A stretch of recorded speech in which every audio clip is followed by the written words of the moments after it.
How are you guys doing? Today is Wednesday, July 28th, 2021. I'm James Sims, and for this episode of The Elite, I'm going to review the Elite matchups and performances that took place yesterday on Tuesday, July 27th. And of course, I'm going to preview everything that's going on today as we navigate through the world of sports one day at a time. Starting in the MLB in Philadelphia, the Philadelphia Phillies hosted their divisional rivals, the Washington Nationals. The Nationals were able to pull off a 6-4 win on the road, scoring all 6 of their runs in the first 2 innings. For the Philadelphia Phillies, the start and the loss would end up going to Matt Moore. Matt Moore allowed all 6 of the runs that the Nats scored in 4 innings pitched as he struck out 3. With this loss, he's 0-3 on the season.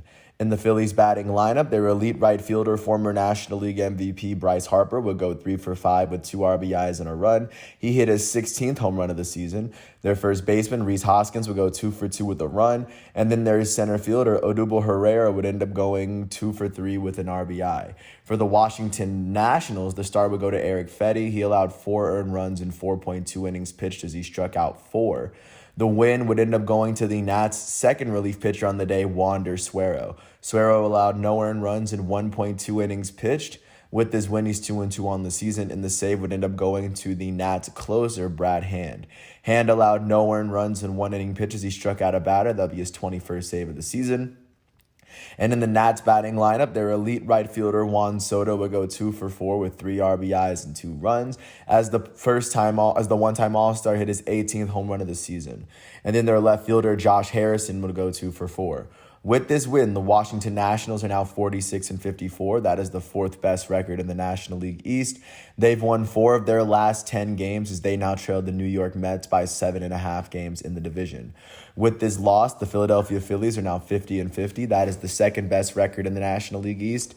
They've lost 5 of their last 10 games as they now trail the New York Mets by 3.5 games in the division. Jumping out to Baltimore, the Baltimore Orioles hosted the Miami Marlins, and the Marlins were able to beat the Orioles 7-3 after scoring 3 of their 7 in the second inning. For the Orioles, the start and the loss would go to Spencer Watkins. Spencer Watkins would allow 4 earned runs in 4 innings pitched as he struck out a batter. With this loss, he's 2-1 on the year.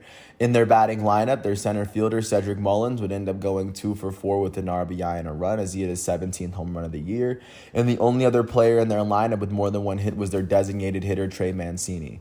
For the Miami Marlins, the start and the win went to Sandy Alcantara. He allowed 3 earned runs in 6 innings pitched as he struck out 5. With this win, he's 6-9 on the year. In the Marlins batting lineup, their center fielder, Starling Marte, would go 2 for 4 with an RBI and a run. Alongside him, their designated hitter, Jesus Aguilar, would go 2 for 5 with an RBI.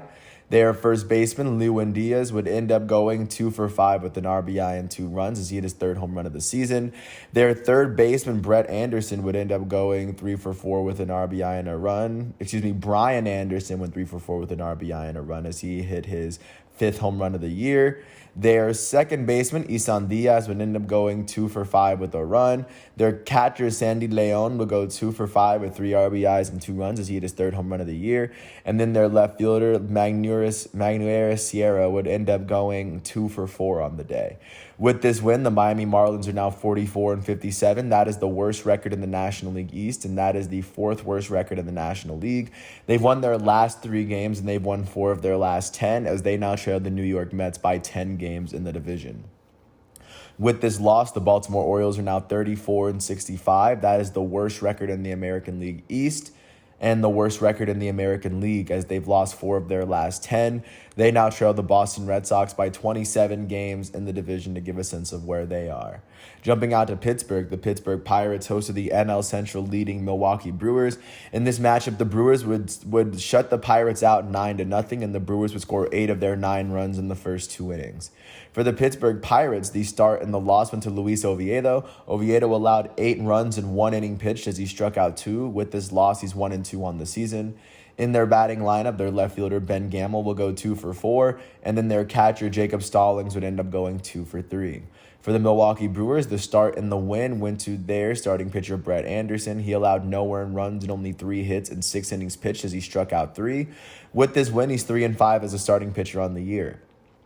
In the Brewers batting lineup, their second baseman Colton Wong will go 2 for 4 with a run. Their catcher Omar Narvaez would end up going 2 for 5 with 4 RBIs and 2 runs as he hit his 9th home run of the year. Their right fielder Avi Garcia will go 2 for 4 with an RBI and 2 runs. Their first baseman, Rowdy Tellez, would go 2 for 4 with 3 RBIs and a run as he hit his 7th home run of the year. And their center fielder, Lorenzo Cain, will go 2 for 5 with an RBI. With this win, the Milwaukee Brewers are now 59-42. That is the best record in the National League Central. They've won 6 of their last 10 games. They currently sit 7 games ahead of the second place Cincinnati Reds in the division, and they are currently holding on to the second seed in the National League playoff picture at the moment. With this loss, the Pittsburgh Pirates are now 38-62. That is the worst record in the National League Central, as they currently hold the second worst record in the National League. They've lost their last 2 games. They've lost 6 of their last 10, and they now trail the Milwaukee Brewers by 20.5 games in the division. Jumping out to Cleveland, the Cleveland Indians hosted the St. Louis Cardinals, and after the Indians led 2-1 at one point, the St. Louis Cardinals would take the lead in the 7th inning thanks to a 2-run home run from Paul DeJong, and then a walk in the 9th would give them the 2-run lead that the Cardinals needed in order to pick up the win. For the Cleveland Indians in this matchup, the start was given to Cal Quantrill. He allowed 1 earned run in 6 innings pitched as he struck out 5. The loss would end up going to the Indians' first relief pitcher, Bryan Shaw. He allowed 2 earned runs in 1 inning pitched. He would pick up his 4th blown save of the year, and with this loss, he's 3-5. In their batting lineup, the only player with more than 1 hit was their center fielder, Bradley Zimmer, as he went 2 for 3. Their elite third baseman, Jose Ramirez, would end up going 1 for 3 with 2 RBIs and a run.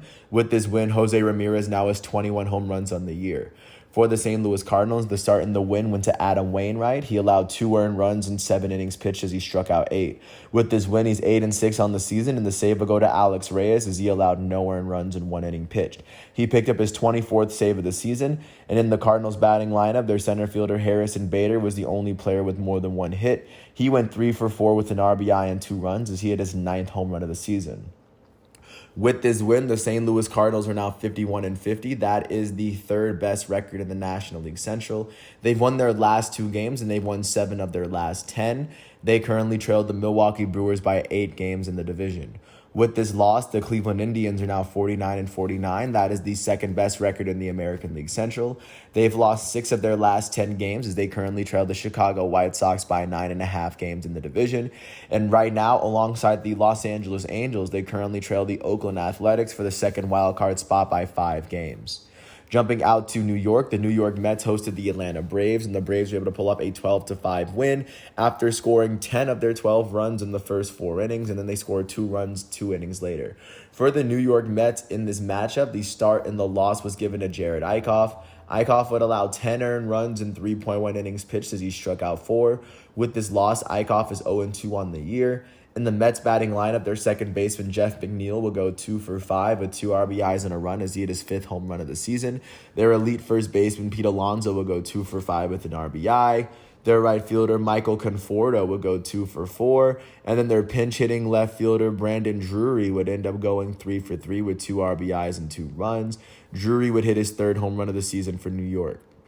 For the Atlanta Braves, the start and the win went to Charlie Morton.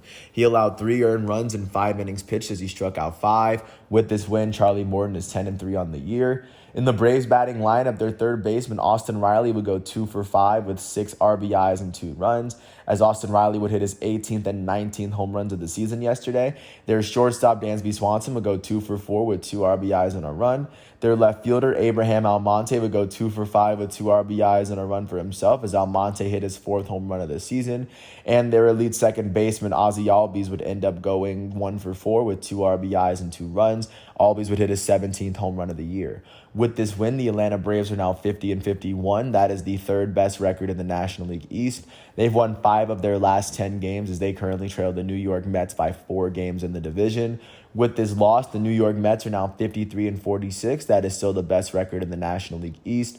They've lost 4 of their last 10 games as they currently sit 3.5 games ahead of the second place Philadelphia Phillies in the division. Right now, they're holding the 3rd spot in the National League playoff picture behind the Giants and the Milwaukee Brewers.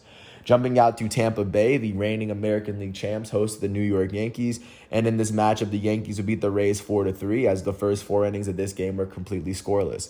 For the Rays in this matchup, the start and the loss went to Shane McClanahan. McClanahan allowed 3 earned runs in 6 innings pitched as he struck out 6.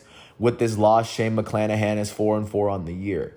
In their batting lineup, their elite left fielder Randy Arozarena will go 2-4 with an RBI, and their second baseman Brandon Lau will go 3-4 with 2 RBIs and a run, hitting his 22nd home run of the season. For the New York Yankees, the start and the win went to Jordan Montgomery. Jordan Montgomery allowed no earned runs and only 5 hits in 5 innings pitched as he struck out 5. With this win, he's 4-5 on the year as save number 19 went to Aroldis Chapman. He allowed no earned runs in 1 inning pitch as he struck out 2. That was save number 19 of the season for him. In the Yankees batting lineup, their elite first baseman DJ LeMahieu would go 2-5 with an RBI. Their elite shortstop Gleyber Torres would go 2-5 with a run. And their third baseman Gio Urshela would go 2-4 with 2 RBIs. And with this win, the New York Yankees are now 52-47. That is the third best record in the American League East.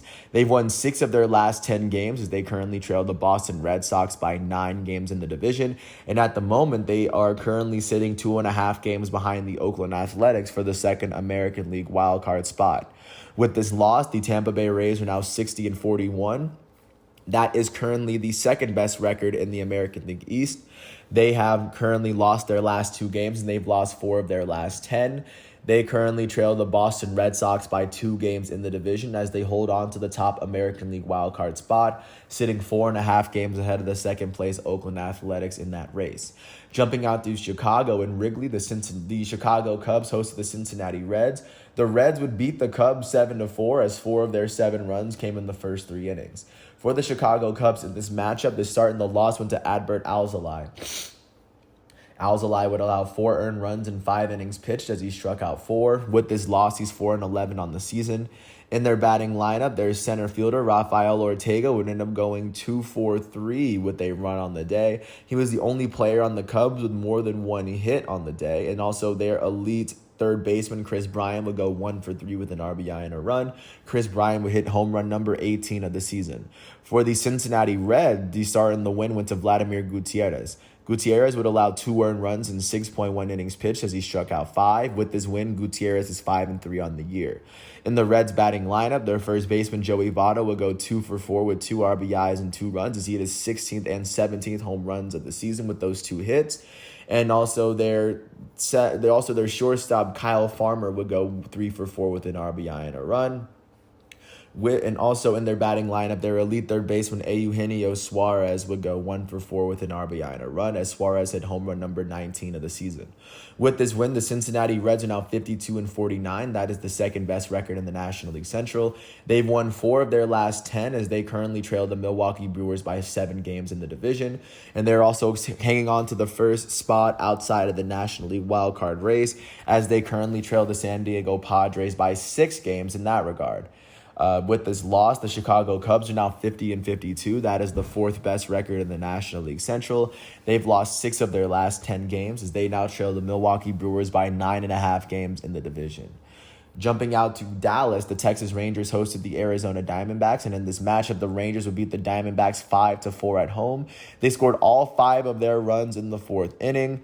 2 of them will come off a ground rule double from Nathaniel Lowe, and then Joey Gallo's 3-run home run would give them the lead that would eventually turn into their win. For the Arizona Diamondbacks, the start and the loss went to Taylor Widener. Widener would allow 5 earned runs in 3.2 innings pitched as he struck out 3. With this loss, Taylor Widener is 1-1 on the year. In the Diamondbacks batting lineup, their right fielder Cole Calhoun would go 2-for-4 with an RBI. Their first baseman Christian Walker would go 2-for-4 with an RBI and a run for himself. And for the Texas Rangers, the start and the win went to Dane Dunning. He allowed 2 earned runs in 6.1 innings pitched as he struck out 3. With this win, Dane Dunning is 4-7 on the year. The save for the Rangers would go to their closer, Ian Kennedy. Kennedy allowed no earned runs in 1 inning pitch as he struck out 2, picking up save number 16 of the season. In the Rangers batting lineup, their first baseman Nate Lowe would go 2-for-3 with 2 RBIs and a run. And then also their right fielder, Joey Gallo, will go 1 for 4, 3 RBIs and a run as he hit his 25th home run of the season. With this win, the Texas Rangers are now 36-65. That is the worst record in the American League West. That is the second worst record in the American League, as they've won one of their last 10 games following their 12-game losing streak, I believe. And also, they currently trail the Houston Astros by 25.5 games in the division. With this loss, the Arizona Diamondbacks are now 31-71. That is the worst record in the National League. That is the worst record, or the worst record in the NL West, the worst record in the National League as well, and the worst record in the majors. They've lost their last 2 games, and they've lost 5 of their last 10. They currently trail the San Francisco Giants, the best team in baseball, by 33 games, to give a sense of what the gap looks like between the worst and best teams. And then jumping out to Minneapolis, the Minnesota Twins hosted the Detroit Tigers. The Tigers were able to best the Twins in extra innings after coming all the way back to score 4 runs in the 9th inning to tie it up. In the 11th inning, it would be a Miguel Cabrera RBI single to give the Tigers the win. For the Minnesota Twins in this matchup, the start went to Kenta Maeda. He allowed 1 earned run in 6.1 innings pitched as he struck out 5. The loss would end up going to the Twins' relief to their closer, Jorge Alcala. Alcala would allow no earned runs in 1.1 inning pitch as he struck out 1. With this loss, he's 2-5 on the season. In their batting lineup, their second baseman, Jorge Polanco, would go 2 for 5 with a run. Their left fielder, Brent Rooker, would end up going 3 for 4 with a run. And for the Detroit Tigers, the start was given to Tyler Alexander. He allowed 5 earned runs in 4 innings pitched as he struck out 2. And the win will go to the Detroit Tigers' penultimate relief pitcher, Jose Cisnero. Cisnero allowed no earned runs in 1 inning pitch as he struck out 2. With this win, he's 2-4 on the season. And the save would go to Daniel Norris, the Detroit Tigers closer. He allowed no earned runs in 1 inning pitch as he picked up his first save of the year. In the Tigers' batting lineup, their center fielder, Akil Baddoo, will go 2 for 5 with an RBI and a run as he hit his 10th home run of the season. Their left fielder, Robbie Grossman, will go 2 for 4 with a run. Their first baseman and future Hall of Famer, Miguel Cabrera, will go 2 for 4 with the game-winning RBI and a run. And with this win, the Detroit Tigers are now 48-55. That is currently the 3rd best record in the American League Central, as they've won 6 of their last 10 games. They currently trail the Chicago White Sox by 13 games in the division. With this loss, the Minnesota Twins are now 43-59. That is the worst record in the American League Central. They've lost 6 of their last 10 games, as they now trail the White Sox by 17.5 games in the division. Jumping out to Kansas City, looking at 2 more teams in the American League Central. The Royals hosted the Chicago White Sox. And in this matchup, the White Sox would beat the Royals 5-3, especially after scoring 4 runs in the 8th inning. After trailing 3-1, Yoan Moncada reaching safely off of a ground out would shorten their deficit to 1. And then it would be Eloy Jimenez's first home run of the season that would give the Chicago White Sox the win. For the Kansas City Royals, the start was given to Brad Keller. Brad Keller would go on to allow 1 earned run in 7 innings pitched as he struck out 4. The win, or the loss, however, would go to the Royals' second relief pitcher, Kyle Zimmer. Zimmer allowed 2 earned runs in .1 inning pitch as he struck out 1. He picked up his first blown save of the season, and with this loss, he's 4-1. In the Royals' batting lineup, their left fielder, Andrew Benintendi, would go 2 for 4 with 2 runs, as he was the only player with more than 1 hit. For the Chicago White Sox, the start went to Dylan Cease. He allowed 3 runs in 6 innings pitched as he struck out 6. The win for the White Sox would go to their first relief pitcher, Reynaldo Lopez. Lopez allowed no earned runs in 1 inning pitch, striking out a batter. With this win, he's 1-0 on the year. And save number 25 would go to the Chicago White Sox elite closer, Liam Hendriks. He allowed no earned runs in 1 inning pitch as he struck out a batter. In the White Sox batting lineup, their left fielder, Eloy Jimenez, would be the only player with more than 1 hit, as he went 2 for 4 with 3 RBIs and a run. And he hit his first home run of the season, like I just said. With this win, the Chicago White Sox are now 60-41. That is the best record in the American League Central.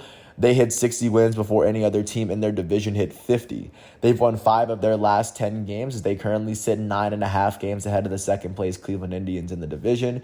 And at the moment, they are currently holding on to the 3rd seed in the American League playoff picture behind the Boston Red Sox and the Houston Astros. With this loss, the Kansas City Royals are now 43 and 56. That is the fourth best record in the American League Central. They've lost 3 of their last 10 games as they currently trail the Chicago White Sox by 16 games in the division. Jumping out to Anaheim, the Los Angeles Angels hosted the Colorado Rockies for an interleague matchup, and the Rockies would beat the Angels 12-3, scoring all 12 of their runs in the first 6 innings.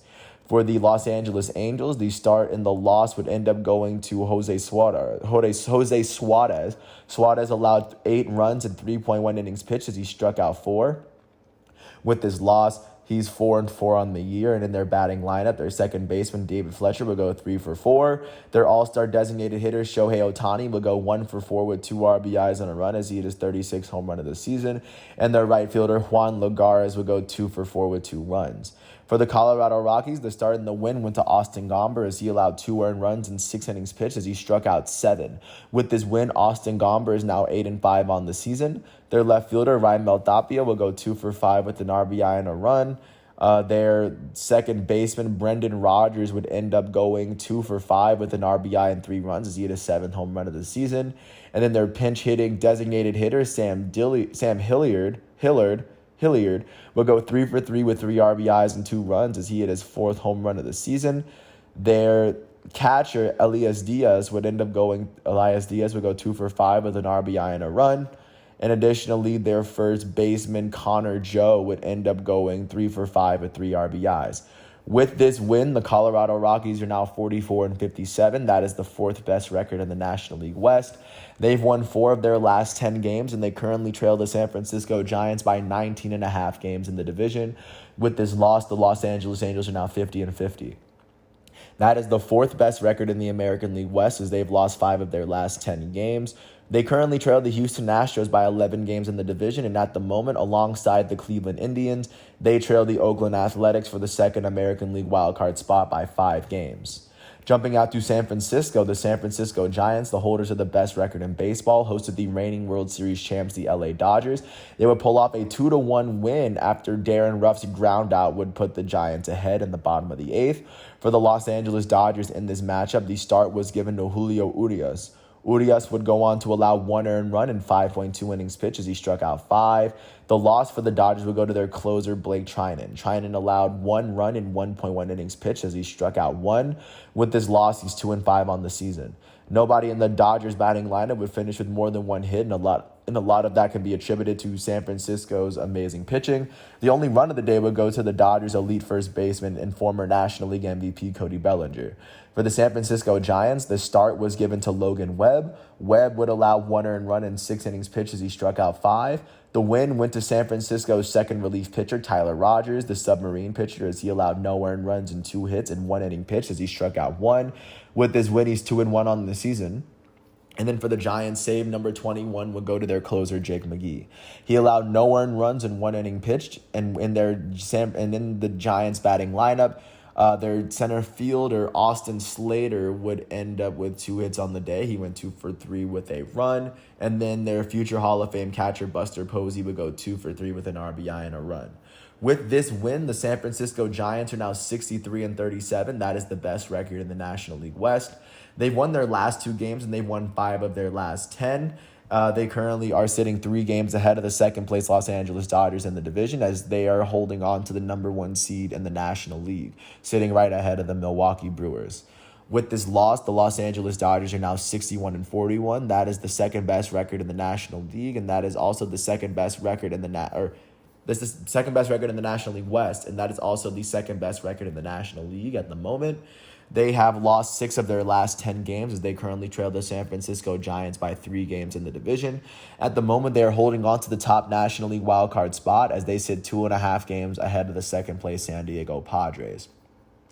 Speaking of the Padres hosted the Oakland Athletics yesterday and were able to pull off a 7-4 win at home. They scored 2 runs in the bottom of the 3rd, but they were still trailing by Oakland, and they would score 5 runs in the 5th inning to put them ahead.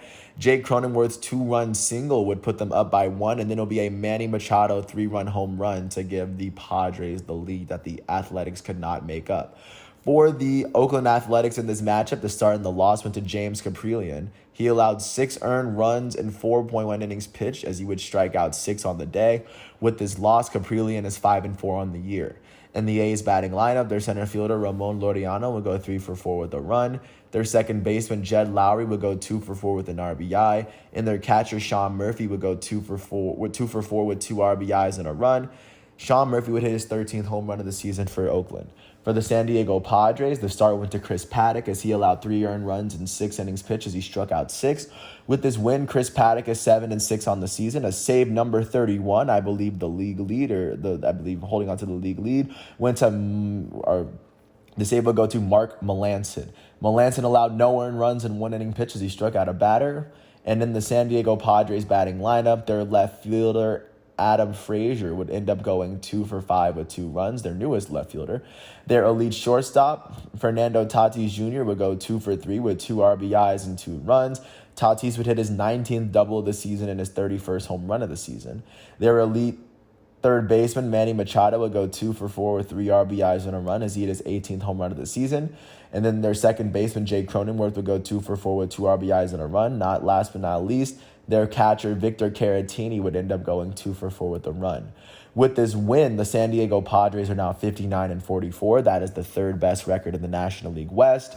They've won 6 of their last 10 games. They currently trail the San Francisco Giants by 5.5 games in the division, and at the moment they're holding on to the 2nd National League wildcard spot, as they currently trail the Los Angeles Dodgers by 2.5 games for that first spot, and they currently are sitting 6 games ahead of the Cincinnati Reds, who are the first team on the outside looking in. With this loss, the Oakland Athletics are now 56-46, as that is the 2nd best record in the American League West. They've lost their last 4 games, and they've lost 6 of their last 10, as they currently trail the Houston Astros by 6 games in the division.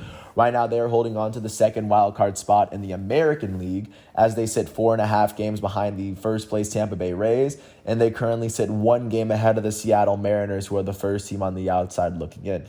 Speaking of the Mariners hosted the American League West leading Houston Astros, and the Astros were able to beat the Mariners 8-6 after scoring all 8 of their runs in the first 5 innings of the game. For the Seattle Mariners, the start and the loss went to Chris Flexen. He allowed 7 earned runs in 4 innings pitched as he struck out 3. With this loss, he's 9-5 on the year. In their batting lineup, their catcher, Cal Raleigh, would end up going 2-for-3 with a run. And then their center fielder, Jared Kelenic, would end up going 2-for-4 with 2 RBIs and a run. For the Houston Astros, the start and the win went to Lance McCullers Jr. He allowed 4 earned runs in 6 innings pitched as he struck out 8. With this win, Lance McCullers Jr. is 8-2 on the year. In their batting lineup, their elite second baseman, former American League MVP Jose Altuve, would go 3-for-5 with a run. Their first baseman, Yuli Gurriel, would go 2-for-4 with a run as well. Their left fielder, Yordan Alvarez, would go 3-for-5 with 3 RBIs and 2 runs as he hit his 19th home run of the season. Their right fielder, Kyle Tucker, would go 2-for-5. And then their third baseman, Aldemez Diaz, would end up going 2-for-5 with an RBI and a run. With this win, the Houston Astros are now 62-40. That is the best record in the American League West. They've won 6 of their last 10 games, and they are currently holding on to the 2nd seed in the American League playoff picture, as they are currently sitting behind the Red Sox. And with this loss, the Seattle Mariners are now 55-47. That is the 3rd best record in the American League West. They've lost 4 of their last 10 games.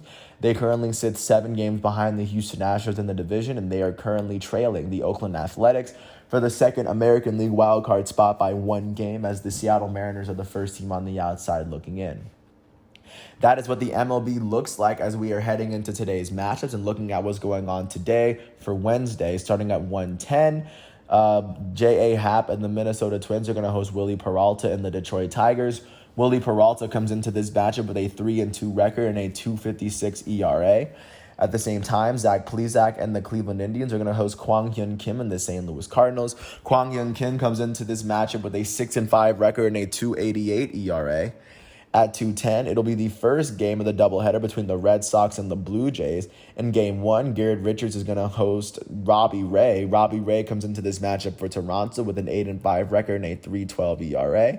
Looking at the second game of this doubleheader, it'll take place at 7:10. Tanner Houck is going to take the mound for Boston, and Steven Matz will take the mound for Toronto. Continuing on, at 340, Yusei Kikuchi and the Seattle Mariners are going to host Jake Odorizzi and the Houston Astros.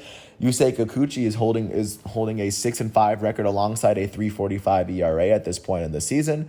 At 410, the San Diego Padres, led by their elite starting pitcher, former National League or former American League Cy Young winner Blake Snell, are going to host Sean Manaea and the Oakland Athletics. Manaea comes into this matchup with a 7-6 record alongside a 3.16 ERA. Blake Snell comes into this matchup with a 4-3 record and a 4.93 ERA. Looking at the primetime matchups on ESPN, the reigning American League champs, Tampa Bay Rays, led by Michael Wacha, are going to host the New York Yankees, who are going to be led by Nestor Cortez. At 7:05, Jorge Lopez and the Baltimore Orioles are going to host Jordan Holloway and the Miami Marlins. Jordan Holloway comes into this matchup with a 2-3 record and a 3.21 ERA. At 7:05 on ESPN+, the Pittsburgh Pirates are going to host Adrian Hauser and the Milwaukee Brewers. Hauser comes into this matchup with a 6-5 record and a 3.88 ERA. At the same time, at 7:05, Zach Wheeler and the Philadelphia Phillies are going to host Patrick Corbin and the Washington Nationals. Zach Wheeler comes into this matchup with an 8-5 record and a 2.37 ERA. At 7:10, Tyler McGill and the New York Mets are going to host Max Fried and the Atlanta Braves. At 8:05, Jordan Lyles and the Texas Rangers are going to host Madison Bumgarner and the Arizona Diamondbacks. At the same time, at 8:05, Zach Davies and the Chicago Cubs are going to host Tyler Mahle and the Cincinnati Reds. Mahle comes into this matchup with a 7-3 record alongside a 3.92 ERA. At 8:10, Chris Bubich and the Kansas City Royals are going to host Lucas Giolito of the Chicago White Sox. Giolito comes into this matchup with an 8-7 record and a 3.78 ERA. At 9:38, Andrew Heaney and the Los Angeles Angels are going to host Chichi Gonzalez and the Colorado Rockies. And last but not least, the San Francisco Giants, led by Anthony DeSclafani, are going to host the reigning World Series champs, LA Dodgers, led by their elite starting pitcher, Walker Buehler. Walker Buehler comes into this matchup with a 10-1 record, holding a 2.31 ERA. And Anthony DeSclafani comes into this matchup with a 10-4 record and a 2.87 ERA. That is what baseball is looking like right now. And last but not least, taking a look at what was going on in the fourth day of the Tokyo Olympics for 2020. Looking at the gold medal winners, starting with artistic gymnastics, women's team final gold went to the Russian Olympic Committee. In softball, Japan would end up beating United States for the gold medal as U.S. would settle with silver, and Canada beat Mexico for the bronze medal. In the women's canoe, slalom, and kayak, the gold go to Ricarda Funk from Germany. In the women's mountain bike cross-country event, the gold medal will go to Jolanda Neff of Switzerland, probably Yolanda. In the women's diving synchronized 10-meter platform, the gold medal will go to China. In the equestrian dressage team Grand Prix special, the gold medal will go to Germany right there. In fencing women's epee team, the gold would end up going to Estonia as they beat the Republic of Korea. Korea would settle with the silver. In women's judo for 63 kilogram, the gold will go to Clarice Agbenienou of France. Sorry if I butchered the name.